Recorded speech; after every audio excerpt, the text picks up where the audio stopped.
बाबा ने कहा तुम बच्चे बहुत भाग्यशाली नहीं हो, सौभाग्यशाली हो।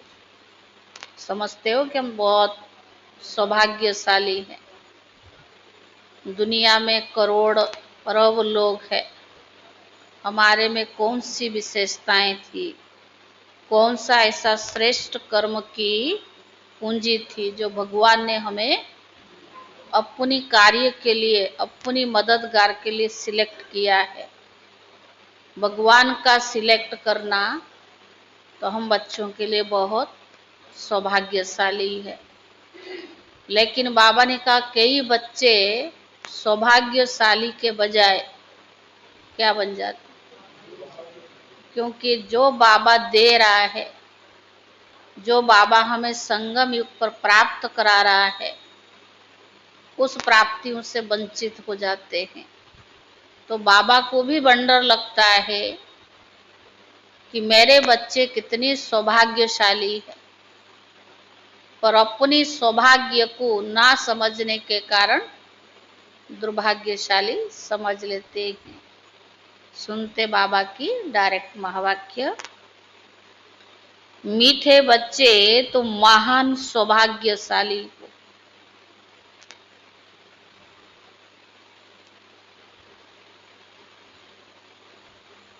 क्योंकि तुम्हें भगवान वह पढ़ाई पढ़ाते जो अब तक किसी ऋषि मुनि ने भी नहीं पढ़ी।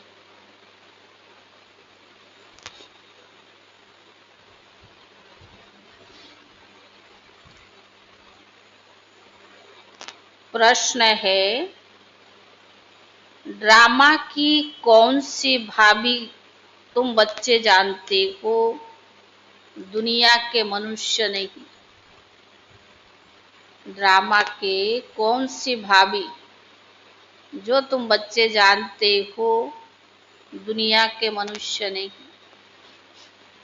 कौन सी भाभी? दुनिया का विनाश की जो भाभी तुम बच्चे जानते हो। और कौन सा? सारे सृष्टि स्वा होनी। और बालकृष्ण भाई, अमरचंद भाई जी,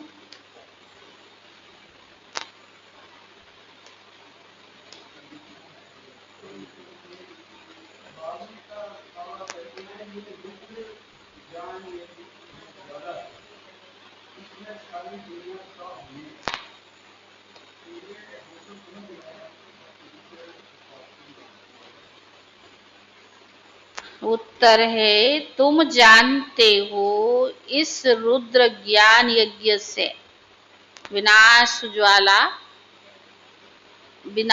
ज्वाला प्रज्वलित हुई है। अब सारी पुरानी दुनिया इसमें स्वाहा हो जाएगी।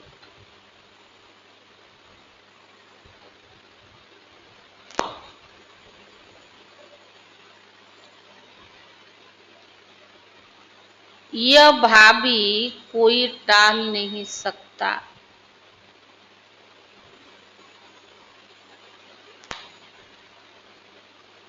यह ऐसा अश्वमेध अविनाशी रुद्र यज्ञ है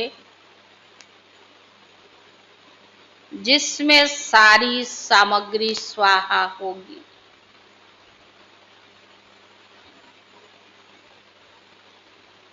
फिर हम इस पति दुनिया में नहीं आएंगे।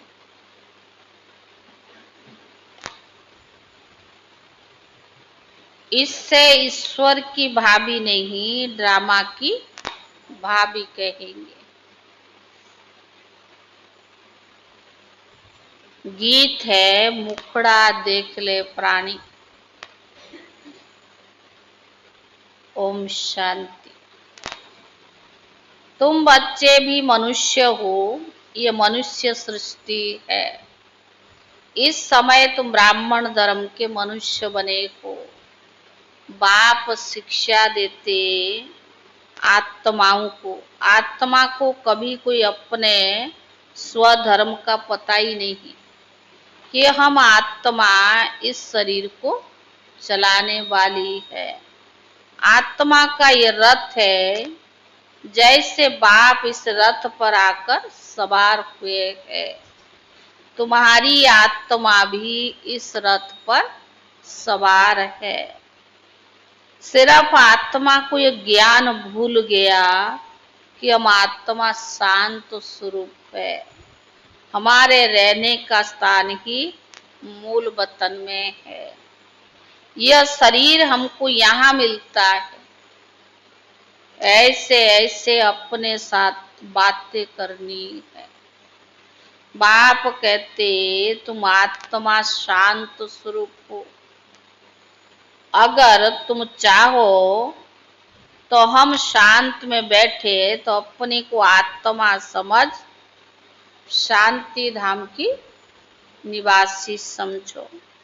थोड़ा समय शांत में बैठ सकते हैं। मनुष्य शांति मांगते हैं। मन को शांति चाहिए, यह आत्मा ने कहा। मन को शांति चाहिए, किसने कहा? आत्मा ने कहा। परंतु मनुष्य ये नहीं जानते कि मैं आत्मा हूं। यह भूल गए हैं। एक कहानी भी है ना, कौन सा? रानी के गले में हार पड़ा था और ढूंढ रही थी बाहर। तो बाप भी समझाते शांति तुम्हारा स्वधर्म है। परंतु मनुष्य ये नहीं जानते, सॉरी, बच्चों ने समझा हम आत्मा शांत स्वरूप है, यहाँ आई है पाठ बजाने। इन अर्गन से डिटेच हो जाते तो आत्मा शांत है। आत्मा अपने स्वधर्म शांति में जितना चाहे उतना बैठ सकती है। चाहे हम इस शरीर से काम ना करें, शांत में बैठ जाओ। ये सच्ची शांति, इनको तुम ढूंढते नहीं। तुम्हारा स्वधर्म शांत है। अभी यहाँ पाठ बजा रहे हैं, बाप द्वारा मालूम पड़ा है। हमने 84 जन्मों का पाठ बजाया। इन 84 जन्मों के चक्कर का कोई को पता नहीं, सिर्फ तुम बच्चे ही समझते हो। पहले हम सूर्यवंशी राजा व प्रजा थे, फिर चंद्रवंशी, वैश्यवंशी, सुशूद्रवंशी बने। अब फिर से हमको सूर्यवंशी बनना है। तुम बच्चे सृष्टि के आदि मध्य अंत को जान गए हो। तुम कितने सौभाग्यशाली हो। बाप तो यथार्थ बातें समझाते हैं। यह है सदगति मार्ग। यह समझाना है कि सर्व का सदगति दाता तो एक ही है। अभी जान गए हो। हमको बाबा आकर 21 जन्मों के लिए सदगति प्राप्त करा रही है। बाहर वाले मनुष्य इन बातों को जानते ही नहीं। तुम ब्रह्मा कुमार कुमारियां जानते हो। कोई पूछते हैं बी के क्या जानते हो? परीक्षा तो होना ही चाहिए कि ब्राह्मण ब्राह्मणी है व नहीं। अगर तुम ब्रह्मा के बच्चे हो तो सृष्टि चक्र को जानते होंगे। बाप रचयिता को जानते हो। ऋषि मुनि आदि तो रचता रचना को जानते ही नहीं, तो गया नास्तिक ठहरे।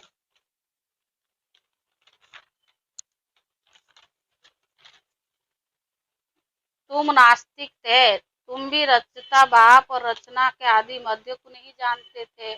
स्कूल में पहले अनपढ़ ही आते हैं, फिर कहेंगे स्कूल में यह पढ़ा है। अभी तुम ईश्वरीय पढ़ाई में परम पिता परमात्मा को, तो अभी तुम ईश्वरीय पढ़ाई में है, परमात्मा तुमको पढ़ा रही है। यह बुद्धि में समझना चाहिए। रचता तो एक बाप ही है। रुद्र ने ज्ञान यज्ञ रचा, यह शास्त्र में भी है। अब रुद्र और शिव परमात्मा में फर्क तो कोई है नहीं। यह भी नहीं कि रुद्र ज्ञान यज्ञ से विनाश ज्वाला निकली। सिर्फ रुद्र शिव की जगह कृष्ण का नाम डाल दिया है ही वही गीता। कहते इस ज्ञान यज्ञ से विनाश ज्वाला प्रज्वलित हुई, तो स्वराज्य के लिए ज्ञान यज्ञ है। इसमें पुरानी दुनिया स्वाहा होनी है। यज्ञ में सारी आहुति अर्थात सामग्री डालते हैं, सब स्वाहा कर देते हैं। कनिष्ठ रुद्र ज्ञान यज्ञ में सारी पुरानी दुनिया स्वाहा हो जाएगी। तुम अब राजयोग सीख रही हो, इस पतित दुनिया में फिर आएंगे नहीं, यह दुनिया फिर खत्म हो जानी है। तुम जानते हो नेचुरल कलमेट आदि सब होंगी। ये सारी नॉलेज तुम्हारी बुद्धि में बैठना चाहिए। शिव बाबा कहते हैं मेरी बुद्धि में ही सारा ज्ञान है। बाप सत्य चैतन्य है, ज्ञान का सागर है। सृष्टि के आदि मध्य अंत को जानते हैं। ऋषि मुनि कहते हैं हम रचता रचना को नहीं जानते। तुमसे कोई पूछेंगे तो तुमको क्या मिलता है? बोलो, जिसको बड़े बड़े ऋषि मुनि आदि कहते थे कि हम रचता रचना के आदि मध्य अंत को नहीं जानते, तो हम जानते हैं। रचता बाप के सिवाय रचना के आदि मध्य अंत का राज कोई भी समझा नहीं सकता, रचता ही तो समझाएंगे। तुमको मालूम है मक्खियों की भी रानी होती है, रानी के साथ पीछे पीछे सब मक्खियां जाती है। रानी अर्थात माँ के साथ उनका कितना संबंध है। बेहद का बाप आते तो सभी बच्चों को साथ ले जाते हैं। तुम जानते हो बाबा आया हुआ है, हम आत्माओं को साथ ले जाएंगे शांति धाम में। फिर से हमारा सतयुग का फास्ट शुरू होगा, सतयुग का पाठ शुरू होगा, जिस पाठ बजाने के लिए तुम्हें देवी देवता पद पा रही हो। यहाँ तुम आते हो मनुष्य से देवता पद पाने। सब गुण यहाँ धारण करनी है, लक्ष्मी नारायण जैसा बनना है। इनको दिव्य दृष्टि के सिवाय कोई देख न सके। अभी तुम जानती हो हम सूर्यवंशी देवता बनेंगे। तुम्हारी बुद्धि में है कि स्वर्ग की राजधानी कैसी स्थापन होती है। सतयुग में था ही देवताओं का राज्य, परंतु देवताओं के राज्य में भी फिर राक्षस आदि दिखाए हैं, ये कोई जानते ही नहीं। भारत कितना पवित्र था, महिमा भी गाते हैं सर्वगुण संपन्न। उन्हों के आगे माथा भी टेकते हैं, मंदिर भी बहुत बने हुए हैं, परंतु ये पता नहीं कि आदि सनातन देवी देवता धर्म सतयुग का कब और कैसे स्थापन हुआ। भारत जो इतना ऊंच था वो नीच कैसे बना, ये किसको भी पता नहीं है। कहते ये भाभी बनाई है, किसकी भाभी है यह भी नहीं समझते। ड्रामा की भाभी समझे तो समझ में आए। ड्रामा का रचयिता क्रिएटर डायरेक्टर कौन है, सिर्फ कह देते ईश्वर की भाभी। ड्रामा कहने से ड्रामा के आदि मध्य अंत को जानना चाहिए। सिर्फ किताब पढ़ने से ड्रामा का पता नहीं पड़ सकता, जब तक जाकर कोई ड्रामा देखे नहीं। जैसे अखबार में भी पढ़ा था, एक कृष्ण चरित्र का ड्रामा बना हुआ है, परंतु देखने बगैर कोई समझ थोड़ी सकता है। देखेंगे तब समझेंगे ड्रामा में सब गुना है। तुम बच्चे भी ड्रामा को समझते हो। मनुष्य कहते वर्ल्ड की हिस्ट्री ज्योग्राफी का चक्कर फिरता रहता है, परंतु कैसे फिरता है यह भी किसको पता नहीं है। नाम भी लिखे हुए हैं सतयुग त्रेता द्वापर कलयुग फिर संगम युग, परंतु मनुष्य ने समझ लिया कि युगे युगे आते। सतयुग त्रेता में भी संगम होता है, परंतु उस संगम का कोई महत्व नहीं है, वहां तो कुछ होता नहीं। यह बातें तुम बच्चे जानते हो। सतयुगी सूर्यवंशी ने फिर चंद्रवंशी को राज्य कैसे दिया? ऐसे नहीं कि चंद्रवंशियों ने सूर्यवंशी पर जीत पाई, नहीं। जो चंद्रवंशी का राजा होता है उस सूर्यवंशी राजा रानी उनको राज्य भाग्य का तिलक दे तख्त पर बिठाते हैं। राजा राम रानी सीता का टाइटल मिलता है, किसने दिया? कहेंगे सूर्यवंश ने ट्रांसफर किया। अब तुम राज्य करो। जो सीन तुम देखो बच्चों को साक्षात्कार में देखी, बाकी लड़ाई आदि नहीं लगती है, नहीं लगती है। जैसे कोई राजाई दी जाती है वैसे देते हैं। उन्हों के पैर आदि धोकर उनको राज्य तिलक देते हैं। वहाँ कोई गुरु गुसाई होते नहीं। अब तुम बच्चों की बुद्धि में है कि हम देवी स्वभाव वाले बनते। वहाँ कोई गुरु गुसाई होते नहीं। सूर्यवंशी चंद्रवंशी राज्य में हम कितने सुखी होंगे। बाबा हमको दुख से निकालकर सुख में ले जाते हैं। बाप के सिवाय और कोई भी हमें सुखी बना न सके। साधु लोग खुद चाहते हैं हम शांति धाम में जाए। बाप कहते मैं इन साधु आदियों का भी उद्धार कर सबको शांति धाम में ले जाता हूँ। सन्यासी तो आते ही है द्वापर में। स्वर्ग में हम देवता ही रहते हैं, वहाँ भी सैंक्शन अलग अलग है। सूर्यवंशियों का अलग, चंद्रवंशियों का अलग, फिर बाद में इस्लामी, बौद्धी, सन्यासी आदि जो भी आते हैं सबका अलग अलग सैंक्शन बना है। जब हम राज्य करते थे तो दूसरा कोई नहीं था। सतयुग त्रेता में दूसरा और कोई नहीं होता है। मूल वतन में भी ऐसी माला नंबरवार बनी हुई है। आदि सनातन देवी देवता धर्म वालों की ही पहली बिरादरी है, फिर और बिरादरियां बाद में निकलती है। आदि सनातन देवी देवता धर्म वालों की ही पहली बिरादरी है और बिरादरियां बाद में निकलती है। यह बिरादरी है बड़े ते बड़ी, और दूसरे जो धर्म स्थापक आते हैं सब उनसे ही निकले हुए हैं। तुम कहेंगे इस्लामियों की सेकंड नंबर बिरादरी, फिर बौद्धियों की बिरादरी थर्ड नंबर है। यह है फास्ट, बाकी हद की और छोटे छोटे लाखों होंगे। फास्ट क्या है? देवी देवता धर्म, हाँ मुख्य चार है। बाकी तो बाबा ने कहा, और बाद में सतयुग के बाद त्रेता के बाद द्वापर शुरू में तो सारे नहीं होते ना, बाद में कलयुग में शुरू होते ही कितना लाखों हो गया है। तो बाबा ने कहा अभी हम नीचे गिरे हैं, यहाँ मुख्य चार बिरादरियां हैं। पहले पहले आते इस्लामी, बौद्धी, क्रिश्चियन आदि। अभी हम नीचे गिर गए हैं, हमें 84 जन्मों का पाठ तो बजाना पड़ता है। जो अभी लास्ट में है वही फास्ट में होंगे। देवी देवताएं पतित होने के कारण अपने को देवी देवता कहला नहीं सकते। देवताओं को जो पूजते हैं उनसे सिद्ध होता है। जो देवताओं को पूजते हो, हाँ, तो बाबा ने कहा उन्हीं की ही बिरादरी के हैं।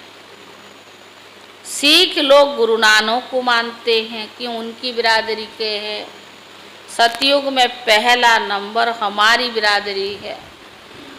तो बाबा ने कहा उनसे ऊंच और कोई बिरादरी होती नहीं। हम ऊंचते ऊंचे बिरादरी वाले हैं। हम सबसे जास्ती सुख भोगते। कौन ज़्यादा सुख भोगता है? अंत तक तो बाबा ब्राह्मणों को सुखी रखा है ना। तो बाबा ने कहा सबसे जास्ती दुखी तो यह है, हम सबसे जास्ती सुख भोगते हैं फिर वही कंगाल बनते हैं। सबसे जास्ती दुखी यह है, कर्जा भी यही लेते रहते हैं। कितने साहूकार थे, अभी कितने गरीब है, सब कुछ गमा बैठे हैं। यह है ही दुख धाम। बाबा फिर हमको सुख धाम का मालिक बनाते हैं। बाकी सब चले जाएंगे शांति धाम। आधा कल्प सुख भोगते हो, बाकी सब शांति में रहते हैं। चाहते भी हम मुक्ति में जाए, सुख को काक विष्टा समान समझते हैं। उनको सुख धाम का अनुभव तो है नहीं। तुमको अनुभव है, महिमा गाते, परंतु पतित होने के कारण भूल गए हैं। अब बाप याद दिलाते हैं भारतवासी, तुम देवी देवता धर्म के हो। द्वापर के नाम बदली कर दिया है, देवता धर्म वाले ही पतित बन गए हैं। गाते भी रहते हैं पतित पावन आओ। बाप ने बताया तुम कितने जन्म पावन दुनिया में थे, और कितने जन्म थे? हाँ हाँ, कन्याकुमारी। कितने जन्म पावन दुनिया में और कितने जन्म पति दुनिया में? हाँ, संगम एक 12 और 8। बाकी संगम युग का भी तो एक है ना, सबसे बड़ा तो प्राप्ति। जन्म पति दुनिया में है, अब फिर पावन दुनिया में जाना है। यह पाठशाला की पाठशाला है, यज्ञ का यज्ञ भी है, पढ़ाई भी हो रही है, और इस यज्ञ से ही विनाश ज्वाला भी प्रज्वलित होना है। सारी पुरानी दुनिया इसमें खत्म होनी है। होली का जलाते हैं, यह सब पर्व अभी के ही है। आत्मा जल चली जाएगी, बाकी शरीर यहाँ ही खत्म हो जाएंगे। यह नॉलेज कोई सन्यासी आदि ले न सके। गीता में कुछ है, परंतु आटे में लून यानी नमक मिसल है।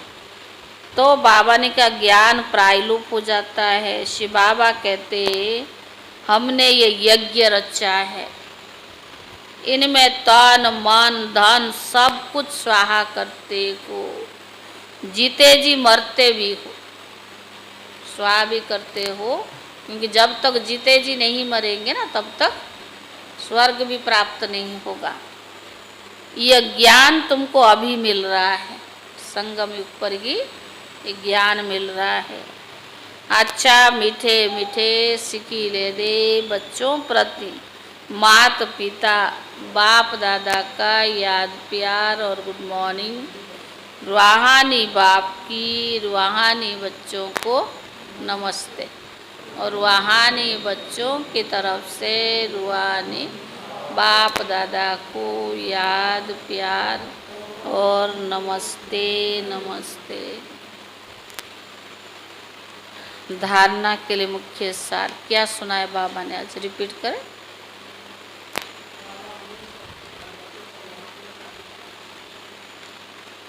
और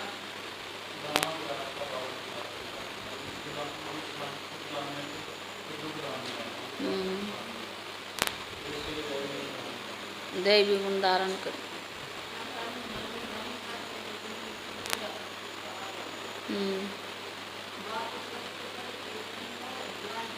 ज्ञान का सागर। बाबा ने कहा बच्चे सौभाग्यशाली क्यों? हाँ, कन्याकुमारी।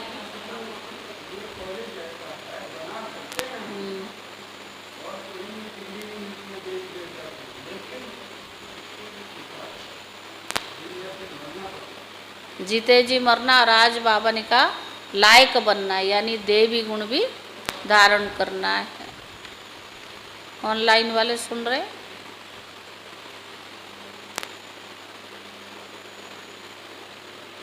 कौन है? विनय भाई है? विनय भाई सुनाइए, आज बाबा ने क्या सुनाया?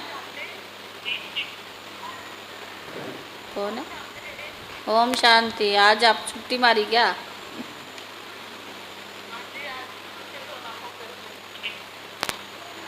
सुनाइए बाबा ने क्या सुना।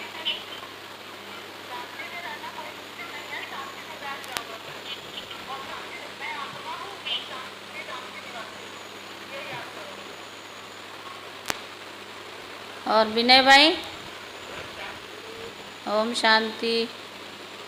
कौन? सुनील भाई क्या?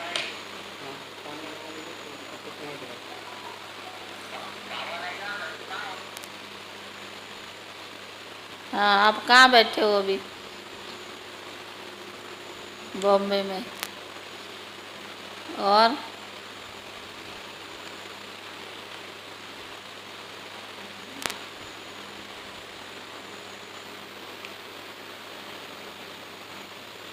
अंत को जानते, रचना और रचयिता को भी जानते हैं। नीलम बहन मुस्कुरा रही है। विनय भाई? विनय भाई वो कहाँ गुम हो गए? संदीप भाई, रितु बहन, ओम शांति।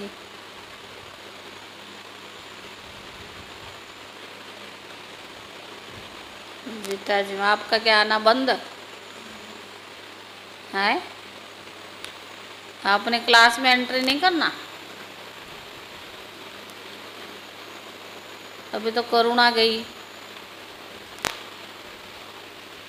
अच्छा, धारणा के लिए मुख्य सार ये जो है आपको बताया, परसों 21 तारीख को भोग है। एक तो एक माता की भी है और साथ में वो जो सुनीता बहन है ना, आप लोगों को मालूम होगा, अप्रैल 21 तारीख को कोरोना से ही उनका हुआ था।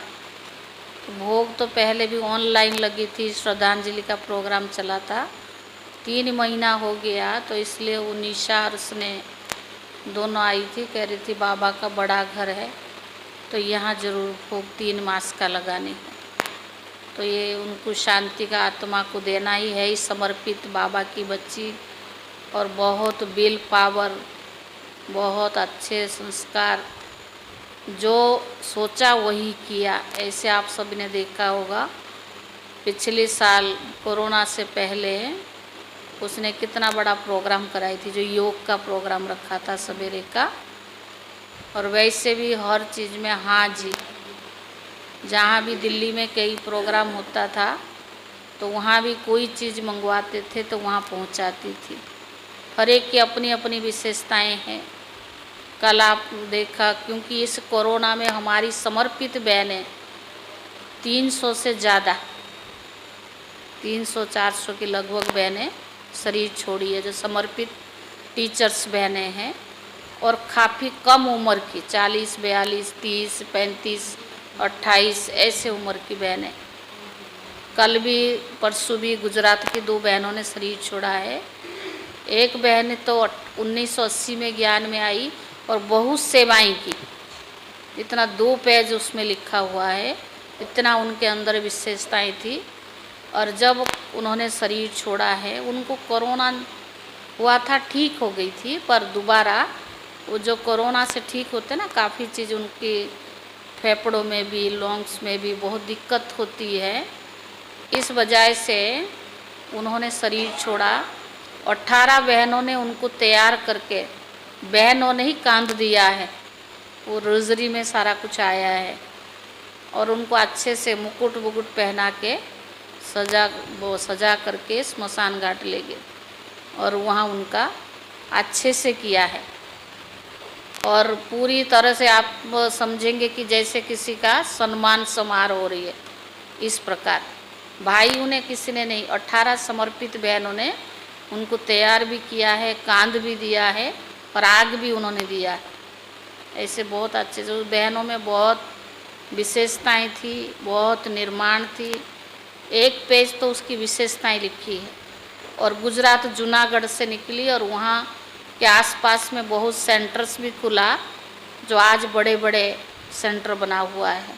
इस वजह से उनका जाना माना जाना नहीं, लेकिन उन्होंने सम्मान किया उनके। ऐसे बहुत बहनों ने कोरोना में भी शरीर छोड़े। बेंगलोर के तरफ भी बहुत है, महाराष्ट्र में भी बहुत है, कर्नाटक में भी है, यूपी में भी है, दिल्ली में भी तो 1-2 है शायद, लेकिन ज़्यादातर से और स्टेट में हमारी बहनें गई है। क्योंकि बाबा अब वर्तमान देखते हैं कितना जल्दी और फास्ट गति से स्थापना की कार्य कर रहा है। तो स्थापना में जिनको बाबा की ज़रूरत है, ऐसी आत्माओं को बाबा जल्दी अपने पास ले रहा है। गुलजार दादी तो अभी सूक्ष्म वतन में ब्रह्मा बाबा के साथ सेवाएं कर रही हैं, क्योंकि दादी को दोबारा तो जन्म लेना ही नहीं ना। तो इसलिए हम सबको बाबा ने इतना शक्ति और ताकत अभी भर रहा है कि अभी तो कुछ हुआ नहीं, विनाश का तो और भयानक सीन होगी। 8 घंटा क्यों बाबा रोज़ कहता है योग को बढ़ाओ, वो देखने को भी तो ताकत चाहिए ना।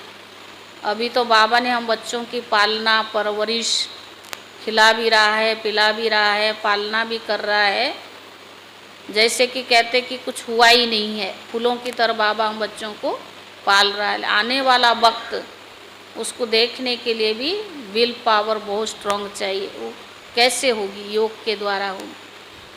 तो योग करना, मर्यादा पूर्वक चलना, समय पर पंक्चुअल रहना, ये बहुत ज़रूरी है। पर जो करेगा सो पाएगा। वर्तमान समय कहने की ज़रूरत नहीं है। बाबा ने, बड़ों ने बहुत कुछ समझा दिया, सिखा दिया। अगर उनकी कहने पर नहीं हो रहा तो हम तो है ही मनुष्य। लेकिन जो करेगा सो पाएगा। दूसरों को देखना नहीं। दूसरा सो रहा है तो मैं थोड़ी सो जाऊंगी। मेरी अपनी संस्कार है, मेरी अपनी निजी गुण है, और बाबा हमें क्या दे रहा है। दूसरों को देखेंगे तो आलस्य आ जाएगा। अपने को स्ट्रॉन्ग और मजबूत बनाना है, खुद को चलाना है, दूसरों को नहीं देखना है। तब आप विल पावर को बढ़ा भी सकेंगे, लायक भी बन सकेंगे, और देवी गुण भी धारण कर सकेंगे।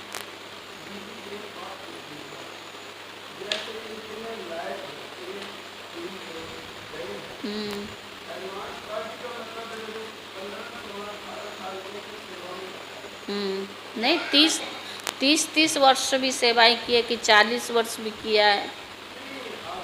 हाँ हाँ, उनका भी तो जन्म रहा होगा ना भाई जी। हाँ, लेकिन अभी जन्म लेंगे, फिर बड़े होंगे। हाँ, बाबा उनको जानता है क्या कराना, पर बाबा तो कहता है एडवांस पार्टी में गए। इसलिए हम तो इन बातों में जाते नहीं है। हाँ, क्योंकि बाबा जाने, उसका कार्य जाने।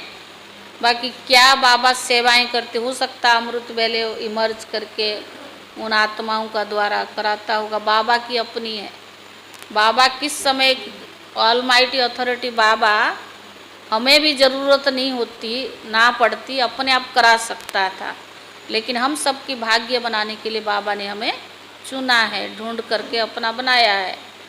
लेकिन किस प्रकार बाबा सेवाएं गुप्त रीति से कर रहा है, ये तो कहता गुड़ जाने और गुड़ की गुथरी जाने।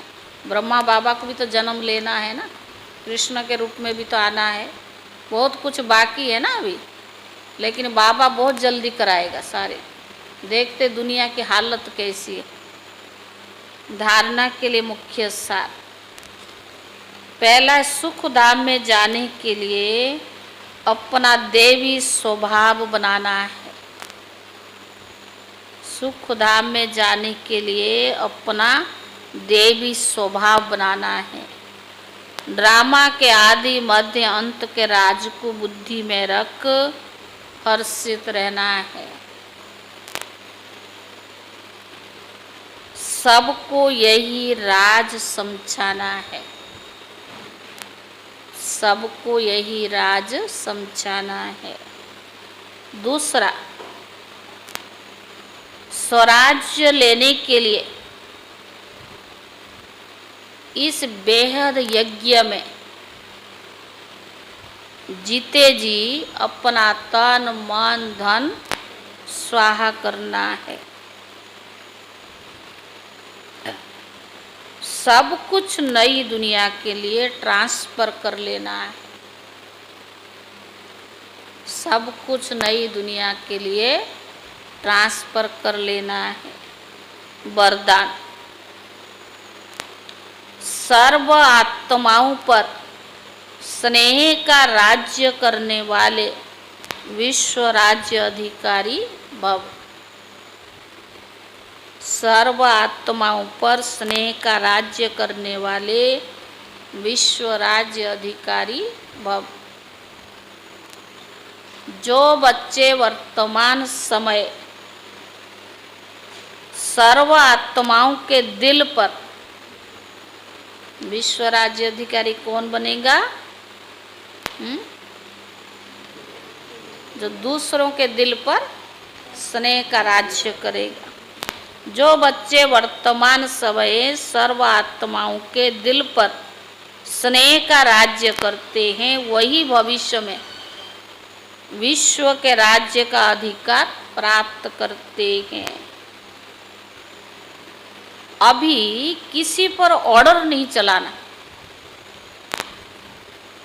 अभी किसी पर ऑर्डर नहीं चलाना, अभी से विश्व महाराजन नहीं बनना। मैंने कई सोचते हैं ना, हम तो बहुत पुराने हो गए, बहुत दिन हो गया, बहुत कुछ कर लिया, अब कराने का समय है, दूसरों को ऑर्डर चलाना। बाबा ने कहा अब सतयुग में तुमको भी कोई ऑर्डर चलाने वाला मिलेगा क्या? तो इसलिए बाबा कहता अभी किसी पर ऑर्डर नहीं चलाना, अभी से विश्व महाराजन नहीं बनना, अभी विश्व सेवाधारी बनना। बाबा भी तो कहता मैं बच्चों का सेवाधारी हूँ, इतना ओबीडियंट सर्वेंट है, इतना निरहंकारी है। बाबा ने कब चाहे तो बहुत कुछ बन सकता है, चाहे ब्रह्मा बाबा चाहे शिव बाबा, लेकिन कहते हैं हम बच्चों के सेवाधारी है। अभी विश्व सेवाधारी बनना, सबको स्नेह देना, देखना है कि अपने भविष्य के खाता में हमने स्नेह कितना जमा किया। ये है पुरुषार्थ, कितनों को सुख दिया, हमारे से कितनों को स्नेह मिला, कितनों के दिल पर हमने राज्य किया, कितनों की दुआएं ली। देखना है कि अपने भविष्य के खाता में स्नेह कितना जमा किया। विश्व महाराजन बनने के लिए सिर्फ ज्ञानदाता नहीं बनना, ज्ञान सुनाना तो सहज है ना, कोर्स करा दिया, मुरली सुना दिया, ज्ञान सुना दिया, कोई बड़ी बात नहीं।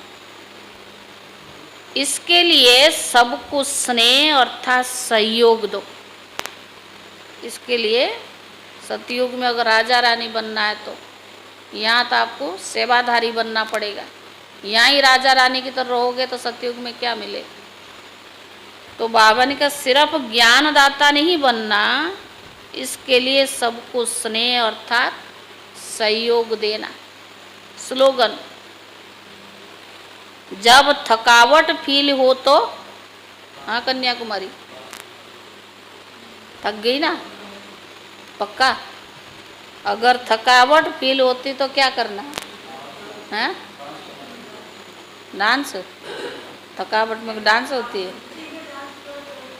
फिर अगर जब थकावट फील हो तो खुशी में डांस करो, इसमें मूड चेंज हो जाएगी। नहीं तो थोड़ा किया बहुत थक गए, ये हुआ वो हुआ, जितना किया नहीं उससे ज़्यादा वर्णन, तो क्या हुआ? कुछ प्लस तो नहीं हुआ ना, माइनस की खाता में गया। तो ऐसा सेवा करके वर्णन करने से क्या हो? इसलिए बाबा ने कहा अगर थक भी जाते हो या थकावट फील होती है, शरीर तो है ना पुराना, अगर थकावट फील होती है तो खुशी में डांस करो, इससे मूड चेंज हो जाएगी। आज मम्मा का 19 तारीख है। मम्मा ने अपने लिए कोई कामना नहीं रखी, बाप के दिए हुए खजाने से सदा संपन्न रही, इसीलिए सर्व के मन कामना पूर्ण करने के वाली कामधेनु माँ बन गई। माँ कैसे बनी? सर्व की मनोकामनाएं पूर्ण की। हमें भी परमात्म खजाने से स्वयं को भरपूर कर रायल संस्कार धारण करनी है।